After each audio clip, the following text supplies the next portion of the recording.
राजस्थान में विधानसभा चुनाव है और अक्सर देखा गया पिछले 3 दशक से एक बार बीजेपी एक बार कांग्रेस। लेकिन इस बार देखा जाएगा कि कांग्रेस सरकार लगातार कह रही कि हमारी सरकार रिपीट होगी। लेकिन देखा यह जाएगा कि राज बदलेगा या रिवाज बदलेगा। हमारे साथ आमेर विधानसभा से कुछ लोग हैं। सर, इस बार राज बदलेगा या रिवाज बदलेगा? अक्सर कांग्रेस कहती है कि हमारी सरकार रिपीट होगी जन कल्याणकारी योजनाओं को देखते हुए। हमारे हिसाब से तो अब की बार जैसी हमेशा पुनरावृत्ति होती है उसी हिसाब से राज बदलेगा। और जिस हिसाब से ये गवर्नमेंट रही है, जिस हिसाब से इसके कारनामे रहे हैं, उस हिसाब से इसको बदलना भी चाहिए। लोग काफ़ी त्रस्त हैं, चाहे रीट का मामला हो क्योंकि युवाओं से बहुत चीटिंग हुई है, चाहे भ्रष्टाचार के मामले हों, अपराध हो, महिला अत्याचार हो, तो कोई कानून व्यवस्था सहित सभी जो मुद्दे हैं बहुत हावी हैं। लोगों में एक गुस्सा है कि सरकार सिर्फ रेवड़ियाँ बांटने का काम कर रही है और विकास के नाम से यहाँ कुछ हुआ नहीं है, इसलिए डेफिनेटली सरकार तो बदलेगी। अक्सर कांग्रेस सरकार कहती है कि हमारी जन कल्याणकारी योजना धरातल पर सफल हुई है। महिलाओं को मोबाइल देना, राशन किट देना और भी 7 गारंटियां लॉन्च की है कि हमारी सरकार आएगी तो ये 7 गारंटियां हम जनता को देंगे। गारंटी तो इन्होंने किसान कर्ज माफी की भी दी थी। जब चुनाव हुए थे 1 से 10 तक की गिनती गिनी थी और संपूर्ण कर्जा माफ कर देंगे, ऐसा वादा करके गए थे राहुल गांधी जी। लेकिन अब धरातल का आपको भी पता है और हम सबको पता है कि कितने कर्जे माफ हुए। उस हिसाब से गारंटियां हैं। अब आप फूड पैकेट्स की देख लीजिए, किस स्तर का, किस क्वालिटी का जो सामग्री लोगों को मिल रही है, आप खुद ही इस चीज़ से अंदाज़ा लगा लीजिए। और जहाँ तक आप कह रहे हैं कि इन्होंने क्या क्या बोल रहे थे आप? मोबाइल, महिलाओं को मोबाइल दिए। मोबाइल वितरण का है।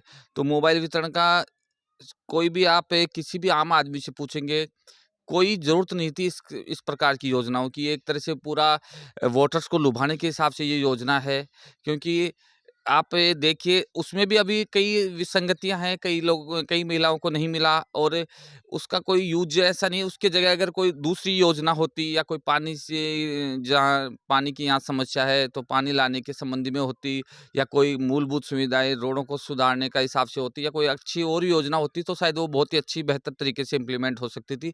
इस योजना का कोई तुक नहीं है। आजकल इस आधुनिक युग में सभी के पास मोबाइल है, तो ऐसी कोई आवश्यकता थी नहीं।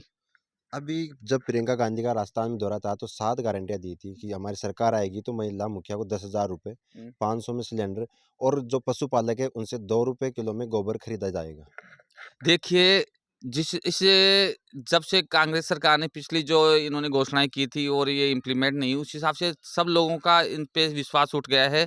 किसी को विश्वास नहीं है कि ये अभी इस चुनावों को देखते हुए अपने हिसाब से जो भी गारंटियाँ दे रहे हैं, चुनावी वादे हैं ये, और करेंगे क्या जब पूरा क्षेत्र में विकास नहीं हो रहा, इनका राजस्व बिल्कुल घट के, इनका जैसे मैं कहूँ अभी घाटे में चल रही है बहुत ज़्यादा।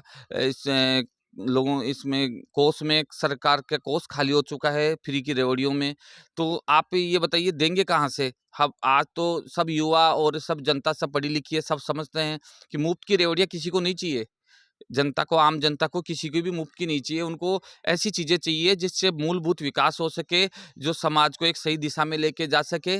तो इन गारंटियों का कोई औचित्य नहीं है और ना ही ये जनता इससे कोई भी लोग इन बहकावे में आएँगे कि ये हमें मुफ्त की रेवड़ियाँ चाहिए। उससे बढ़िया है आप युवाओं को रोज़गार दीजिए, उसकी गारंटी लीजिए कि हम उनको बेहतर तरीके से उनका जीवन चले, उसके लिए काम करेंगे।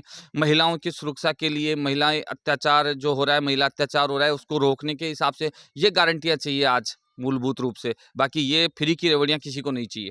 आप आमेर विधानसभा से आते हैं। आमेर विधानसभा में किसको विधायक और राजस्थान में कांग्रेस राजस्थान में सरकार किसकी देगी?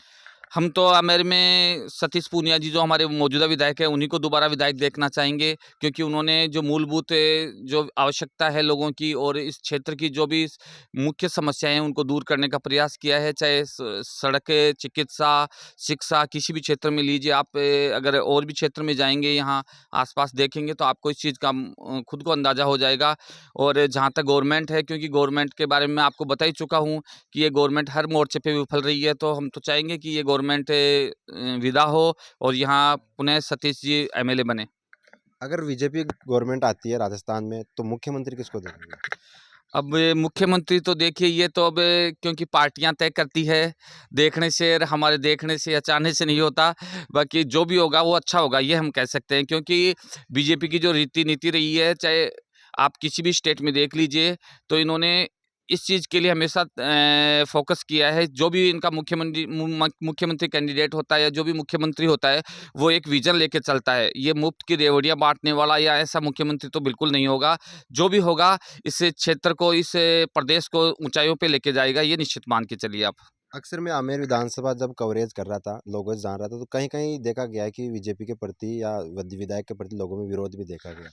देखिए ये इतना बड़ा क्षेत्र है, तो आप एक छोटा आदमी का बड़ा सा घर होता है, उसी में सभी लोगों को संतुष्ट नहीं कर पाते। बाकी इस विधायक के प्रति ऐसी कोई व्यक्तिगत किसी के प्रति कोई नाराजगी नहीं है, ना विधायक ने कभी ऐसा कोई भेदभाव किया है जिससे कोई नाराजगी हो। बाकी से सबकी अलग अलग विचारधारा है, सब अलग अलग उसमें रहते हैं, किसी की पार्टियां भी है, तो सभी लोग तो संतुष्ट नहीं हो सकते। बाकी अगर आप एवरेज देखेंगे तो आप खुद भी फील्ड में जा रहे हैं, तो मैक्सिमम लोग विधायक के काम से कोई असंतुष्ट नहीं है, सब संतुष्ट है।